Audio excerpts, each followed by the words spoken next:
I'm your host, Tim, and joining me today is a man who predicted Mike Budenholzer to be fired from the Milwaukee Bucks organization. My friend, Scotty Pierce. How are you doing, Scotty? I'm doing pretty good. I'm definitely doing better than the Warriors or the Knicks teams like that, so I can't complain. Yeah, let's start there.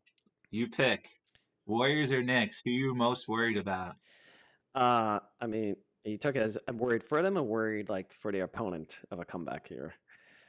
I think Oh, you pick. let's You I pick. think we'll start with the Knicks because actually that will be a quicker discussion. We'll just warm up with a quick one. That series is definitely Perfect. over. I'm pretty confident that Jimmy Butler could actually take the day off since he's injured, and they would probably still beat the Knicks the way they're playing. They look like they were 1-2-3 Cancun by halftime.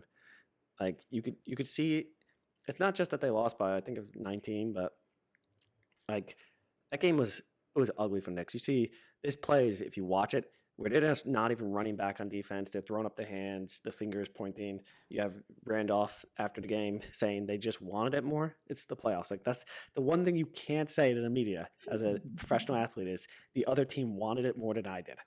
It's honestly it's Yeah. embarrassing and I lived in New York for a long time. Always been in the tri-state area. I'm currently in Jersey, so home team, if you will. Even though my favorite team is the Nets.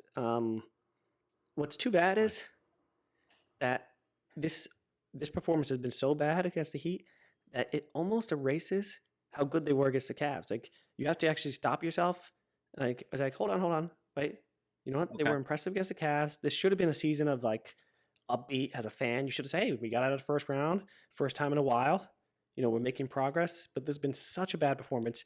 It's like you walk away. It's like having a great meal and then you have dessert, and it makes you vomit, and all you see is the whole dinner was terrible. You're like, no, the You're steak throwing was up like decent. Gary It's Payton? just that you gave me food poisoning with the freaking ice cream that was sour or something. It was curdled. Like it was a good season Yeah, for the that's Knicks. They got rough. a 4 seed, home court advantage. A 5 seed. They Right? took a home court against the Heat. I'm saying they had a good season. They got out of Yeah. first round for the first time since over a decade. Like so in that sense, you could say, all right, building Mhm. blocks maybe. The Brunson free agent signing, like one of the best free agent signings of the year, looking back now, and it's just Mhm. been so bad. It's embarrassing. Like I could tell you, I think I'll put it on because I feel like I have to, but I don't even want to watch the next game. It's ugly. It's over. Let Miami get some rest, and good for them that Philly won. We'll cover that later. And Miami's got a chance to get some rest as they really badly need. And just something to throw out there for somebody to think about. Tyler Hero could come back. That was a 4 week injury, 4 to 6 week injury. It's been 3 weeks. So he actually could Yeah. come back if you want to make that argument. I know Miami's your team, that they can get to the finals. Well, yeah, I mean, obviously I'm biased, obviously, but this is a team that's ready. They're ready to win. They got the best coach in the league. They have one of the best leaders in the game, and Jimmy Butler, a guy's going to consistently put in maximum effort. And they may call him playoff Jimmy Butler, but he's a top 10 player. Like, I don't care what the regular season says. He's a top 10 player, and that's what you need.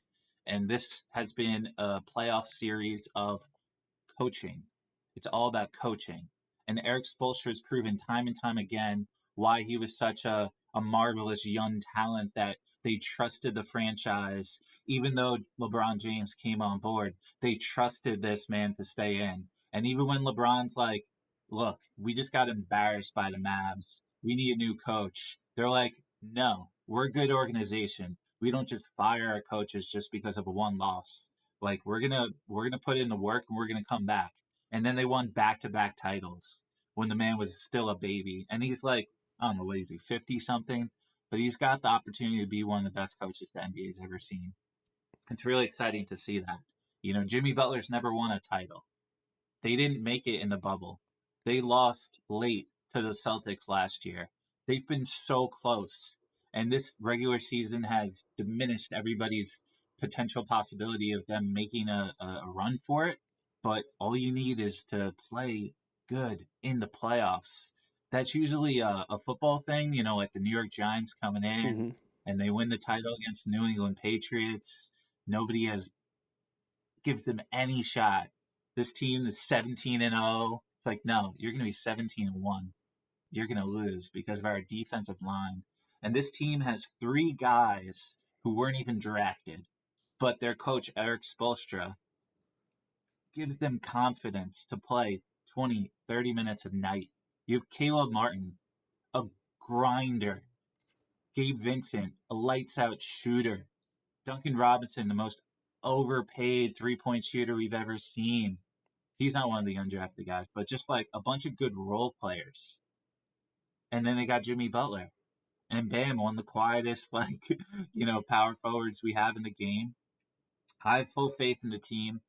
And last time we spoke, unfortunately, we got to scrap the tapes, but last time we spoke, we were talking about the Boston Celtics. Unfortunately, my mic is broken. That's why we scrapped the tapes, but I'm sure y'all can hear me very well. The new mic is coming soon, though. Don't you worry. We'll be back next week.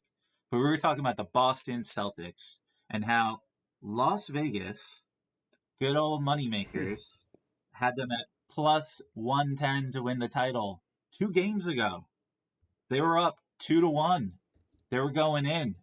They were going to win the title, apparently. And both of us agreed. No, these odds are insane. And look at what they are today. 2 losses later, a few James Harden step backs, passes to Maxey. Maxey goes off for 30 last night. Kind of wild. Good for him. Really happy to see him produce and prove me wrong that he is ready no matter how young you are. He is ready to be a number 2. But this team, the Boston Celtics, is plus 420 to win the title, dropping real quick. Now all of a sudden they're 4th on the list behind the Denver Nuggets, LA Lakers, and the 76ers.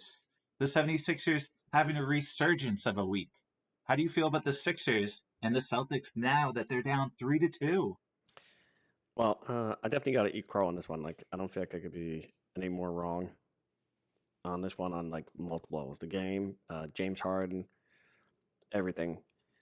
Something is broken in Boston. It's just not working. Yeah, I don't know what it is, but something's wrong. Like, you feel like the last couple years going back, and it looks like it's pointing at coaching. I hate to point the finger at one person, but Boston was a team that you trusted in the last 2 minutes, especially when they played Philly. They would look at a lot of their games against Philly over the past 4 years.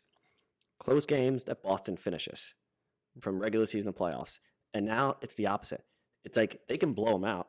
They beat Philly by, I think it was like 34 or something earlier in game 2, whatever it was. But in the close games, they can't finish. There's something wrong in Boston. And this goes back all the way to the Hawks. They had a 12-point lead. I think it was game 5 against the Hawks. They blow that lead. Like, it's been happening for a little while. I bring up that because I was looking at the stat, and would you believe that if you look at Boston, since game 3 of Atlanta, so take out the first 2 games, they were looking great. Like, they crushed them. They're up 2-0, and people are like, wow, they're going to sweep Atlanta. I know I said it, and I don't think I was alone saying that. Since then, Oh, no. if you take out game 2 against Philly, where they won by, I think, 34 or something crazy, the other 8 games, they played 9 games, remove that games. The other 8 games, they're 3-5 with a negative point differential, -1. Because they had such a big lead against Philly in game 2, because they won by 34, their point differential is plus 3.5 since game 3 of Atlanta. But you take out that game, and that's an 8-game sample, something to be said, and they have a negative point differential. They're -1. Like, something is wrong. They're under 500 and a negative point differential outside of one blowout against Philly. And really scary is they can't finish games. They should have won. They played Philly in overtime. They had multiple chances to win that game. They had multiple shots. I don't know how Marcus Smart ends up getting the last couple shots. Not against him. It's just he shouldn't be the guy taking the last shot. They feel like they should have won that game. They gave away the first game without Embiid. And Harden played amazing and all, but you gave up. We went over that game already. 38 points in the first quarter. How does that happen? Like, something is wrong. They can't seem to close games. I don't understand. It points to coaching, but something is broken in Boston. And I'm really impressed with James Harden. I got to give him credit. I can't say that one series removes his 8-10 years of playoff struggles, but another great game in game 4, and in game 5, not quite as good as game 1 and game 2, but a really solid game. And normally he's like hot or cold. Entering Game 5, he had 2 amazing games, over 40, 2 bad games, shooting under 20%. Game 5, Yeah. right kind of down the middle, almost a triple-double, over 20 points, 10 assists, 8 rebounds, solid game. So big props to James Harden. Big props to Philly for kind of getting over so far. They haven't won in the series yet, but they're getting over the giant that is Boston has really been in their way for year after year, it feels like. Mhm. And something is broken in Boston. I don't know your opinion on that, but something's wrong in the water. Yeah, no, I believe the last time we spoke, I was emotional about it, and I definitely want to bring that heat again. The Miami Heat got a good shot against Philly. They got a good shot against Boston.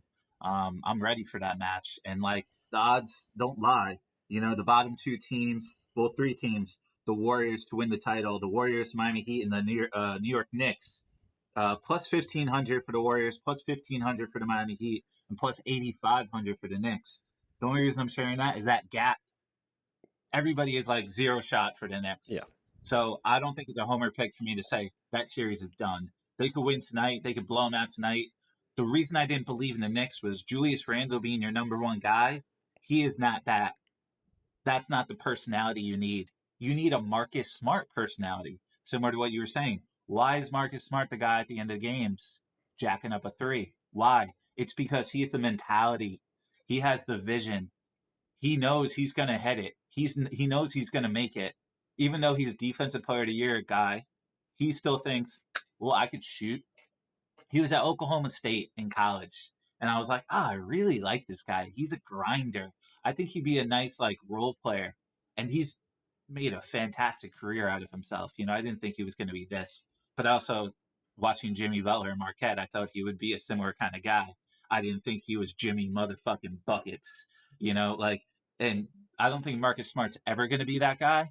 I think he is a fantastic role player, and his voice is the most important thing for a team, especially with Jaylen Brown and Jason Tatum, two very soft spoken, nice, humble, like, they're almost grandpas in their 20s, but those aren't like ferocious Kobe Bryant like leaders that like Kevin Garnett grit. You're born with that. You don't just acquire that at an later age. So this is a team that can win the title, I believe. I just think they need to be humbled a little. They lost a championship last year to a team in the Golden State Warriors that not many people thought they had the shot to win. We watched the Warriors and the Celtics step back this year. The Celtics had a much better regular season, but there was still something off. We didn't fully believe in them. That's why we felt like, all right, maybe it is Milwaukee's year. Giannis has proven himself to be there. And if you look at it, only Steph Curry and LeBron James are leaders that have won titles. Kevin Durant as well. Sorry. Three guys. KD, LeBron, and Steph are the only leaders, are the only stars that we're seeing in the playoffs this week and for weeks to come that have proven themselves. So it's hard for us to be like, yeah, Jason Tatum has the ability to be a leader. We're always going to have the question until he actually gets that title. We're going to think James Harden's not good in the playoffs until he has a game like last night, which I'm even more impressed by last night because he only shot it 8 times. He's a guy that could get 40 points a night. Okay. You win when he hits 40, you lose when he hits 15. Okay. But guess what? Last night, 17 points. And they controlled the game the whole way. Boston has the depth.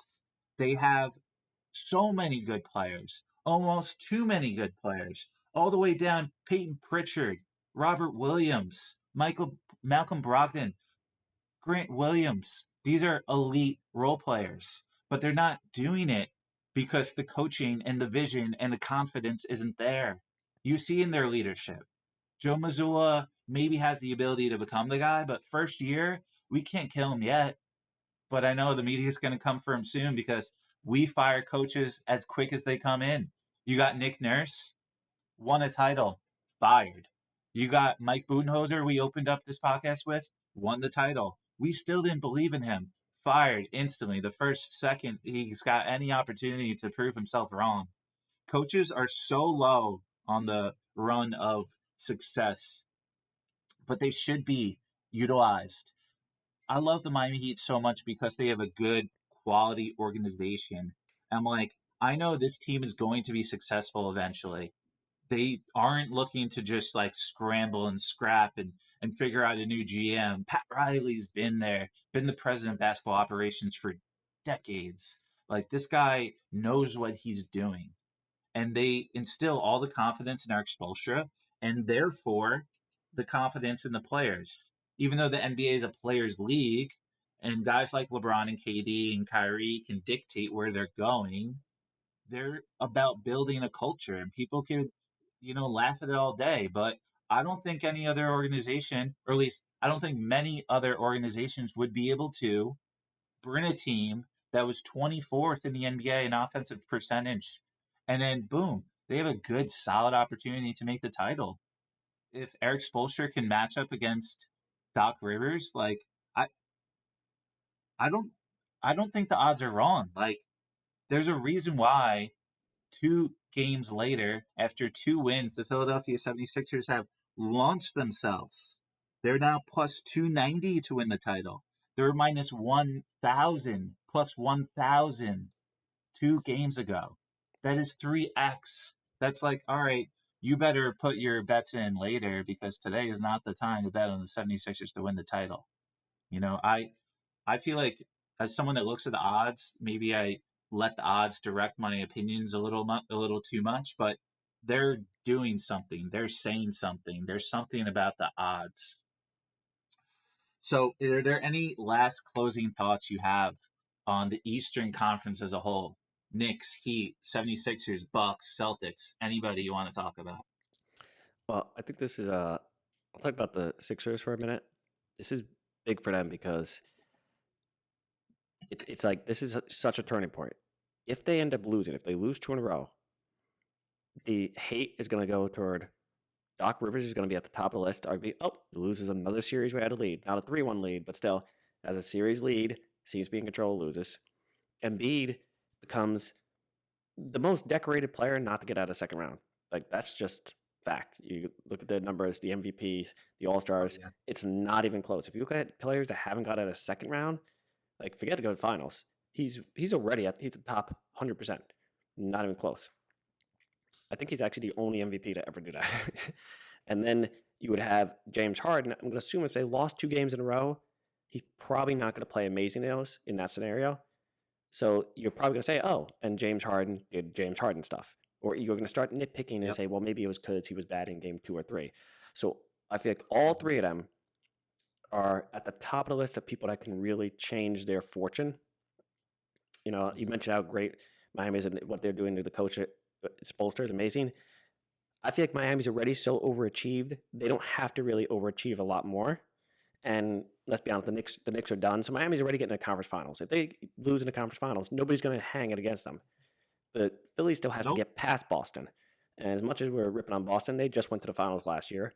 But if Philly loses in the second round here, I feel like their fortunes can go from getting to the conference finals and being favorites over the Heat to how did you lose again? Or I don't want to use the word choke, but like you had the advantage.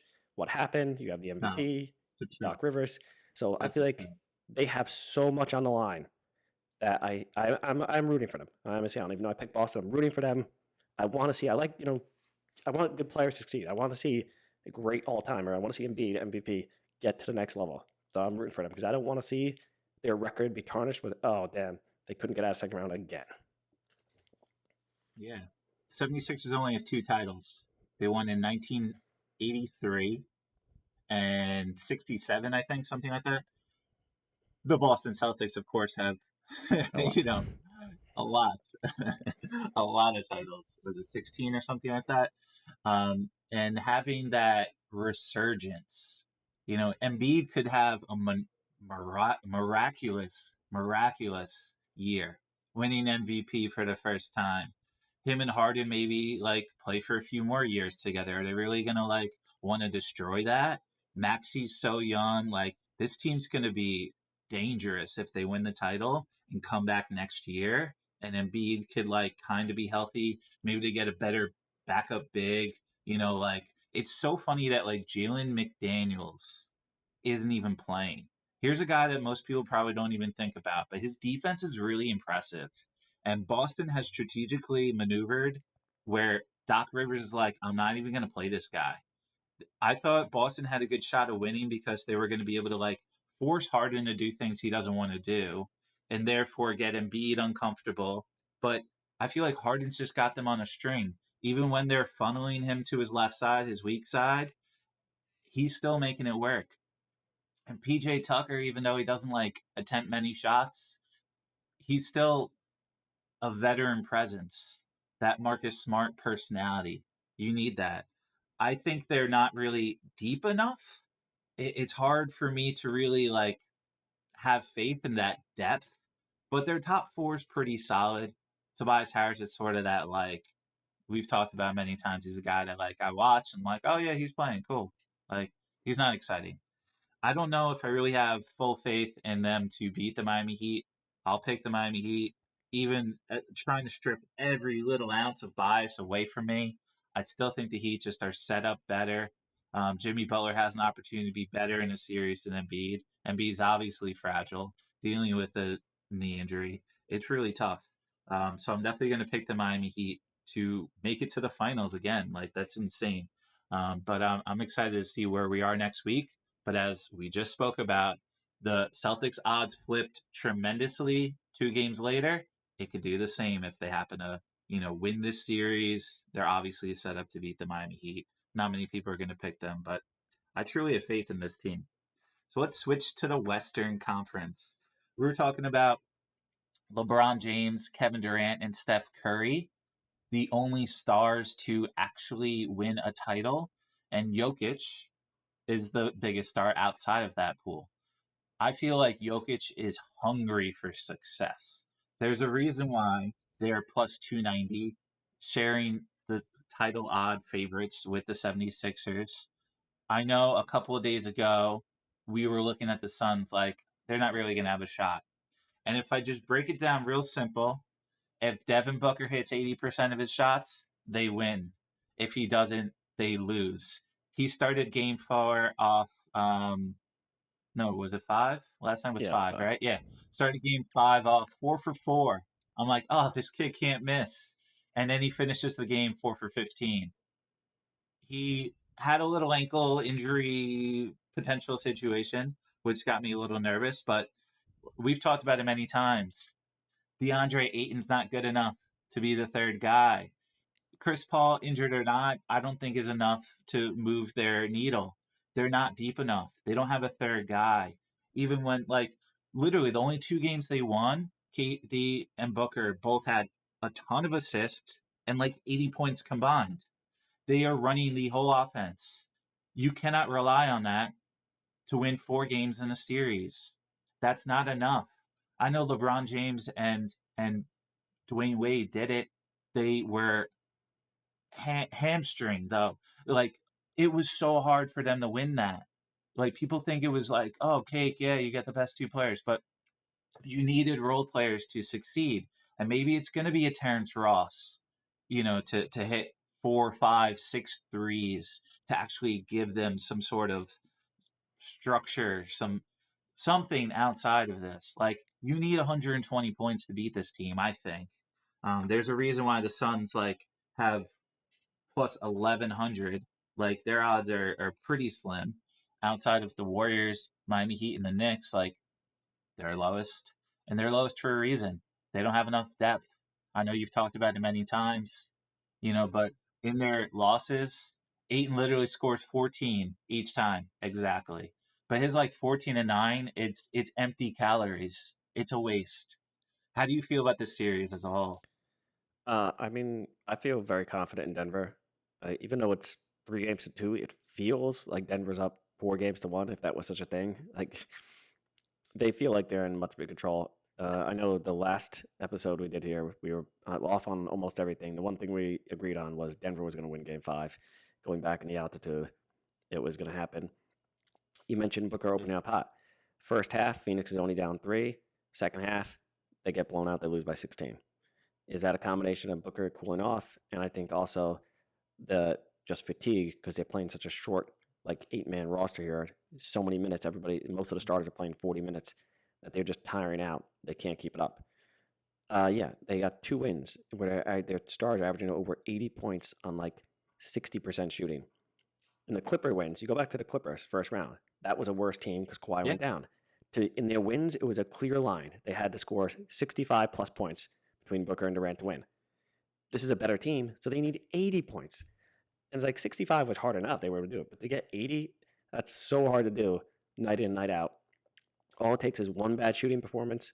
Devin Booker a little off, and he didn't play terrible. He just wasn't amazing, Jordan-esque setting records. It's not like he was terrible, but they need him to be, literally like Michael Jordan, if not statistically better, for them to win in these games. Durant had 26, Booker had 28. He still shot like 45%, which for a guard is not bad, but that's not enough against this team. Not the way they're built. not at all. And Aiden, who remembers when the Suns were up 2-0 against the Bucks in the finals a couple years ago? And the big thing is that he's slowing down, not shutting down Giannis, because he's there for defense. Meanwhile, Jokic just putting up Wilt Chamberlain records against him right now. He's playing like Wilt Chamberlain. Aiden's supposed to be there for defense. I don't care about the 14 points. I mean, I care. I'd like to see him do more. But, I mean, he is getting destroyed on defense. He's upset with the team. There's a lot of tension there, clearly. There's a clip from yesterday's game where he ignores Chris Paul's handshake twice in 30 seconds. Like, Chris Paul gives him a second shot. Like, oh, did you not see me? Turns around, and he just walked by him. There's a lot of team tension there. They're angry at each other. Aiden is definitely an issue there. Everybody says how Monty Williams is like the nicest guy, and he's openly spoke about that they just can't get along there. And it feels like they're saddled with this contract now for somebody that doesn't want to be there. They're shorthanded. It's just I don't. I feel like they're slowly crumbling. One thing I kind of like about this year is I feel like it's all about cohesiveness. It's like you can't microwave it. You can't just throw the best talent and win. You're looking at the coaching with Miami. Look at Denver. What does Denver have? They have good coaching, not to Miami's level, but they have a lot of cohesiveness, and they're the healthiest team. And that's what they're winning with. They're winning with chemistry and health. Cohesiveness is the key. They've been together, and that's why they're winning the series. Yeah. KD's still trying to figure out what to do, and he needs to be elite. He needs 40 points a night to win, and that's tough. Look, they have an opportunity to win 2 in a row. Don't get me wrong, it's possible. But Jokic is putting up silly stats. Even in their loss, he had 53 and 11. Like, how do you score 50 and dish out 11 assists? Like, but that's what Booker and KD are doing too. Maybe not 53, but Murray and Gordon, they just do enough. Like, Gordon is strong, man. This team's just strong. That's the thing I come away with. Even the little guy Braun off the bench, like, he's got hops for a white boy. But this team's just like will out muscle you. I'm really impressed by Devin Booker. I feel like similar to what you were talking about with the Miami Heat. I think even with a loss isn't really on him. Mm. He obviously had like some of the most outstanding performances we've seen in the postseason. I think he's even had a better playoff than Jimmy Butler so far, but Jimmy will hopefully have a longer duration opportunity, more games to prove himself. And even just the fact that they beat the Bucks is incredible in itself. But Devin Booker hits 80% of his shots in a 2 game span, Mr. 79%. And that's the reason why they win. It's pretty simple. Just like you said, in the Clipper series, 35 points each or 65 Yeah. total. You know, that's doable, but that's like Shaq and Kobe. That's like Dwayne Wade and LeBron James. Like, we haven't seen it too many times, but I don't know. Jokic is that dude, man. Like, he's just big and strong and so smart. He doesn't even have to jump. He'll just muscle you out of the way, set big boy picks, and his float game is so smooth. He has such a good balance. Like, Embiid's most impressive skill to me is his footwork because he started at such an early age playing soccer. His footwork's so smooth for such a big brawly dude. That's kind of what I see with Jokic. It's not really as smooth footwork, maybe like a Jalen Brunson, but like for that big body, his like just that soft touch, whether it's like throwing an alley oop to Aaron Gordon or a little floater over Aiton, he's just toying with Aiton. Aiton may have been a number 1 overall pick in the draft, I don't think he goes top 10 if they redraft today. No, it's like the other thing is you look at the games, and this is why it feels like it's a bigger difference. It doesn't feel 3-2. That Phoenix has 2 wins, both at home, where their stars put up like 80 points, basically shooting like 60% combined. And Yeah. their wins are by 5 and 7, and came down to the wire. The 5-point game, the Nuggets had the ball down 3 for basically the last possession. Meanwhile, the Nuggets wins are like 18, 12, and 16. Like when they're winning, they're cruising. And if you take it down to the micro, the possessions, take Booker and take Joker because they've both been playing amazing. I think Booker a little better, but you want to talk about like putting up crazy numbers. But the difference is when you watch Booker, it's like he's putting on an and one tape just to get 2 points. You watch Joker, it just seems so easy. It's like he's not even sweating basically. Sure. And I know part of that's Yeah. his shape, his frame, and because he doesn't jump really, but he's not trying so hard. It looks like Booker is putting on everything to get 2 points or a 3-pointer. And then it's just like a 10-second possession for Denver. Kick it into Jokic, hook shot, behind the back pass, they score. Then they go back down on the other end. In Phoenix, it's all one-on-one, tons of dribbling, tons of basically effort by Durant or Booker to get those 2 points. The Nuggets go right back down, a little pick and roll easy, like Stockton and Malone. It's like, oh, well, that was easy. Like Phoenix seems like they're Yeah. trying so hard to get, 5-point wins at home, and then Denver goes home, they win by 16. And it's like they're not even trying. Yeah. The gap seems bigger. Yeah, I agree. I mean, that's what's so impressive about Kevin Durant is his ability to hit high percentage difficult shots. I'll watch them and be like, oh damn, like he's still good, like easy money sniper for a reason. But the defense is perfect, and they're not losing. Their mentality is right too, and they've been through it.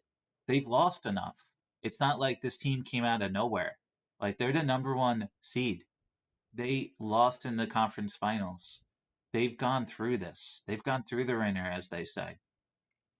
So, I mean, yeah, I think it's pretty obvious what the Suns need to do, but it's just a matter of can they get that done, 2 more times? Can they get, they're going to need like 80 points out of Katie and Booker. And I really think Terrence Ross, I know Landry Shamet came out of nowhere and hit 17. Before that, it's really just been Aiton. And even, like I've said, his 14 points are empty calories. They need 7, 8, 9 points out of like 5 guys. And I don't know if they can do that. But it seems simple, right? Just get 3 buckets. All I need from you is 3 buckets and intense defense. But it doesn't seem to be possible. And it's not shocking anybody because this team was literally put together last week. But Denver, I'm happy for them, man. I'm happy they're going to make another conference final. And are they going to pay the Lakers? I know you've been really consistent about the Lakers. Even before this podcast, we even talked about this playoff. You were like, I believe in the Lakers. I think Anthony Davis is playing well, incredibly well at the right time. How do you feel about the LA Lakers? One of probably your best picks left in the draft. Yeah, I think the Lakers are definitely my best pick left. Definitely got a lot wrong. That's the one thing I could like hang my hat on. It's like put a little feather in the cap on that one. Obviously, I think it would be easy to say that I think the Lakers are going to win the series. You have 3 games to 1. You have like a 95% Yeah. historical chance that you're going to win. So you're probably going to win that one. So I feel pretty confident that they will win. Though I'm picking 6 for them, so I think they're going to lose tonight and then win at home. That makes sense. All right. Yeah, the Warriors are -7.5. Yeah, so I think the Warriors Yeah, do win tonight, but the Warriors have a little bit of Boston in them, and my man about it has a little bit of like something's wrong, of course. a little bit of Yeah. something's wrong in the clutch. Like Yeah. they were up, I think 11 around halfway through the third quarter. I don't remember the exact time of the clock. Like they were up entering the fourth quarter. They lose the fourth quarter by 10. They had multiple shots in the end to possibly win the game, or at least overtime, and a little bit of a collapse. I wouldn't use the word choke, but like you have, Draymond's bad turnover. You have Clay taking up a couple hero ball shots that are just like not good shots. Then Steph misses He must be 2. frustrated, man. Yeah, Sorry to cut you No, off. I hear you, but It's so sad. He must be it got to be. frustrated, And man. Like, then Steph yeah. gets two misses in the final minute, and you hate to call him out, but he is third lowest percentage for star players in the final 1 minute. I don't want to take anything against him. It's a little bit of a bugaboo, a little bit of James Harden, if you will. And then he gets the jump ball and he throws the ball out of bounds. It seems like, Oh my and I don't God, want to hammer on it, but bro. No, no, hammer okay, him. he throws the He's ball a out of nice bounds. guy. Trust me. Look, Warriors, Warriors, Warriors. Love the team. Love the guy. He, you go to a park and like every kid wants to hit a three because of Steph. And And Jordan Poole probably idolized Steph Curry. Jordan they Poole, could use Jordan by the Poole to way, hit a having three for like a change or such anything, a shit but season. they win the tip. He catches the But ball yeah, tell us a with bit. about 3.5 seconds on. He catches the ball. They had a timeout. They could have called a timeout. That's plenty of time to get the ball in, get a shot off. He throws the ball to bounds. It goes out with 1.5, but it took like second and a half to go out of bounds. It was about three and a half when he got the ball. And the weird thing about that is it's so not Warriors like. It reminds me of, I said Boston, as far as it feels like the last couple of years, Boston was a team that was great in the clutch, and now something's happening. I'm seeing a little bit of that in the Warriors. They had a couple losses against the Kings where it was final possession and they had a chance to win the game. Game one against the Kings. And normally that's a game like, oh, Warriors win that game. No. And this was the reverse timeout. You had the game they did win, but Steph Curry calls a timeout when they didn't have one against the Kings. And this time he has a timeout and he doesn't call it. And I wonder, is that was in the back of his head? Like, oh shit, I hope I have a timeout. Let me not accidentally call one. Like, did that creep in the back of time? What happened there? Like, there's these little things at the end of games. Even but the game the Lakers were up, I forget which game it was. They were up like 14, was that game one or something? And then the Warriors came all the way back. Like, they came back Yeah. and they had a shot in the end. That's a Jordan Poole takes a shot. They could easily, honestly, be up 3-1 themselves as far as they've had opportunities. But instead of Mhm. being up 3-1, they're down 3-1. And it just seems like the team that was known for execution, like you'd say, Steve Kerr might be the best. I'd say second best. I think Spoelstra's a little better, but he's like up there, top three coach easily. They're not executing. And obviously, it's not a coaching change. They still have the same coach, but something is off. Something is broken. Same words I use with Boston. Something's not right in the house. I hate to harp on it. I do think it goes all the way back to the punch in the preseason. Something's wrong. Jordan Poole is playing terrible. Draymond Green had his podcast, the Draymond Green podcast, right after the game. He mentioned every single Warrior player except for Poole. He was literally talking about Kemba and Moses Moody, and I called everybody put effort. If you listen to the podcast, he mentions like 9 players. Every player that played, not all 12 Yeah. rosters, but every player that got minutes except for Jordan Poole, he mentions playing, putting in effort. That's not unintentional. There is issues in the locker room, and I feel like this playoffs this year has really been about like chemistry, cohesivity. You look at Denver, look at Miami. The Lakers have LeBron, who's like a coach on the floor, even though they have a rookie coach in him, and he is playing well as a coach. I'm saying LeBron's like a coach on the floor. I think the teams that are doing it with cohesiveness, chemistry, is getting along, and the Warriors should have that. But there's trouble in paradise, and something's not working. Something's broken there. Now it's all about chemistry. And that's what's like so fun about the Nuggets, like the juxtaposition between Jamal Murray and Nikola Jokic, like they couldn't have more different games. But they respect that each other is giving their maximum effort. And, I know there was big news last week about Brooks having literally no contact with the team, and the team's like the Grizzlies are like, uh, literally under no circumstances you will come back to this team. Like if you get a letter like that, that means business. And maybe the Suns need to get rid of Aiton. Maybe the Warriors need to get rid of Jordan Poole. We need to get rid of this toxic. If there's like one person, all it takes is one. We've talked about this so many times. I think basketball's so fun because you could see the players. I could see their emotions. When LeBron has an absolutely incredible game in the finals, and then J.R. Smith has that, awful, awful, awful late game situation. When I'm like, bro, just shoot. Like you're literally born to shoot. Just shoot that ball. And then LeBron's just sitting there, hands on his head, and he can't even like he can't get it out. Like it was against the Golden State Warriors. You have to play perfect. And he's like, I can't control what you're doing. I could try as much as possible, but even, LeBron's had many moments like that, but Draymond Green's had many moments like that. It's an emotional sport, and you're physically in there. And with basketball, you also only have 12 guys. It's a short Yeah. roster, and you see these guys each and every day from the buses to the locker rooms to the planes. And something like a punch in the face because Draymond Green didn't respect the way Jordan Poole was like carrying himself. Like Jordan Poole's a hooper. He's a guy that would like go to the park and probably play in slides and pajamas. Just go around, put up a bunch of shots, just have a good time. Draymond Green takes this game really seriously. And he wins off of his mind and his effort and his ability to communicate and get the most out of the rest of his team. Like he's a really good leader.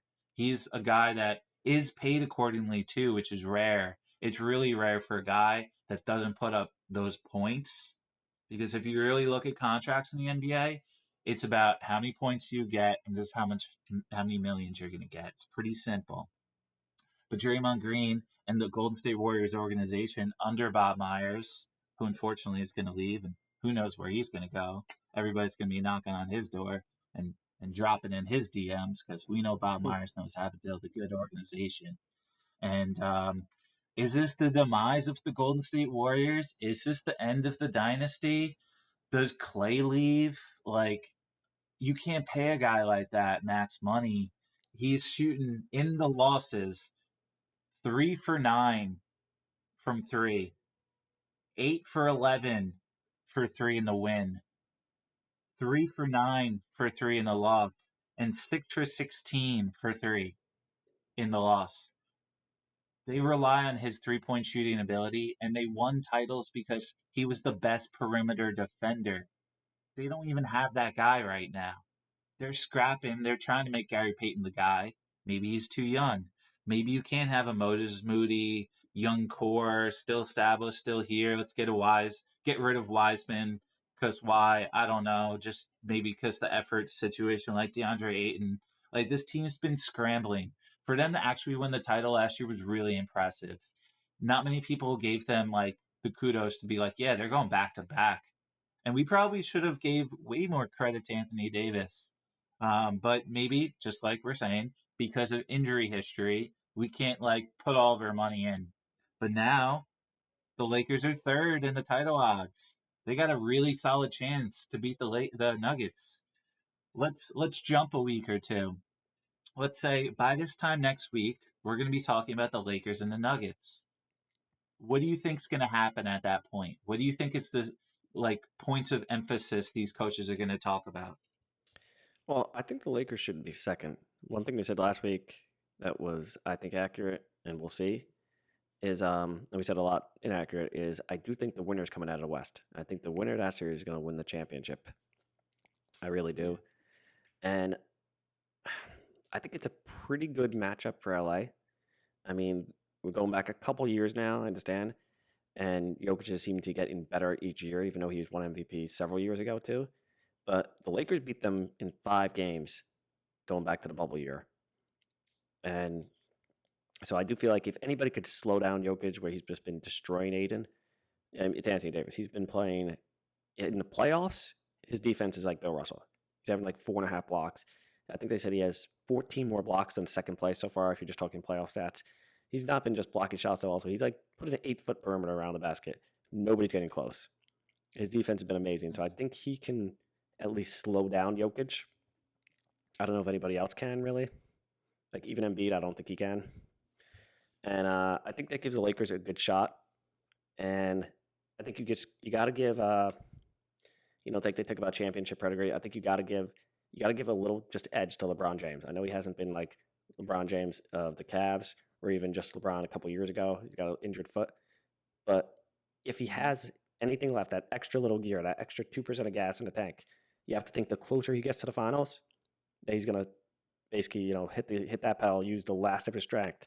So in that sense, I lean toward LA, but that's a tough one. I mean, I wouldn't bet it. And we mentioned before, and I'll say again, I think game one is Denver's for sure. Altitude, less rest. So now you're basically starting off a de facto 1-0. So you just got to say, all right, we just got to go 3-3. and we win in 7. So that's an advantage for Denver in that way. But I'm going to go a little heart overhead, and I think the Lakers, I give a slight edge, like 51%, just right there. Yeah, I mean, they're both going to be hungry. This could be LeBron's last chance to win a title. He wants number 5 Oh bad. yeah, I'm sure Steph does too. Steph wants number 5, but, you know, I don't know if they could win 3 in a row. And Jokic is looking for his first title. This is a guy that gets mocked a lot for not caring about MVPs and trophies and all that. But I mean, you play to win the game. I'm sure the guy's got fight. You see the way his face gets so red, like he's putting in effort and he's putting in the work to work on his game, to work on his body, even though he doesn't look like the strongest man in the world. He muscles men around.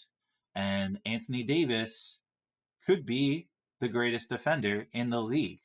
And he's showing it during the playoffs.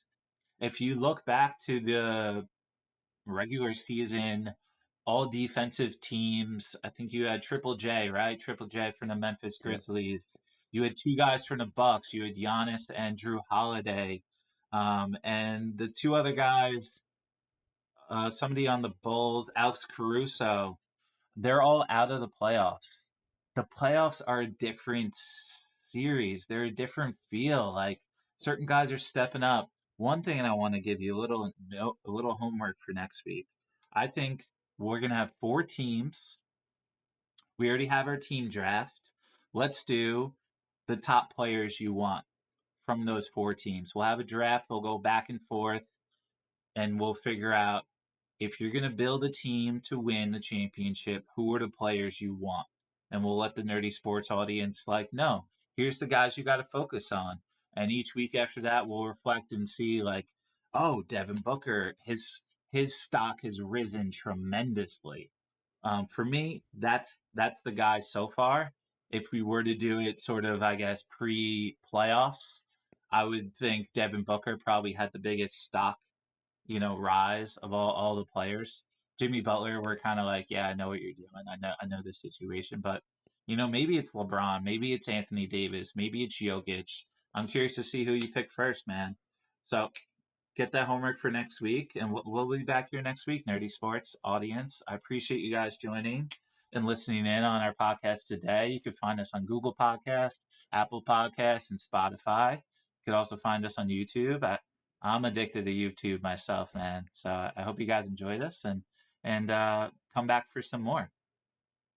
Before we leave today, Scotty, is there anything else you want to let the Nerdy Sports audience know about? yeah. I think this is going to be a really great year, as it's already been as far as playoffs, because it's already been one of the most surprising years, unanticipated year. Like the way the playoffs are broken down already is like very shocking. And entering on the West, we definitely felt this way. We didn't feel this way in the West. On the East, that it really feels like it's up for grabs who's going to win. Like normally, you start off and there's like 4 teams that are heavy favorites, and even when you get to the later rounds, you're kind of like, oh, these 3 teams, one team from one side, maybe 2 teams. And also, I feel like normally NBA is a lot of dynasties. You see back to back is common in the NBA. The NFL, they haven't had a back to back in like 30 years since like the Patriots in 0304. NBA is all about back to backs. I don't think whoever wins Yeah. it of any of these teams right now, I don't think the winner is going to be favored to win next year's championship on opening day. I don't know about if you want to throw on that, but you tell me any team that won right now, would Denver be favored if they won? Would the Lakers, with their injuries and age, be favored if they won? Like who? So that's what's happening with the Celtics and the Warriors right now. They just made the title last year, but they're losing the gusto right now.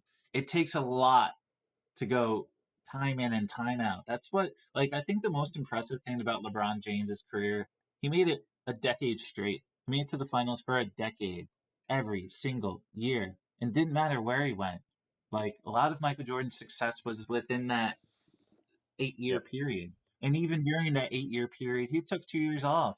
Yes, family issues happen, all that. And trust me, like Budenholzer and his brother dying in a car accident, literally the week he gets fired, like it's a brutal game.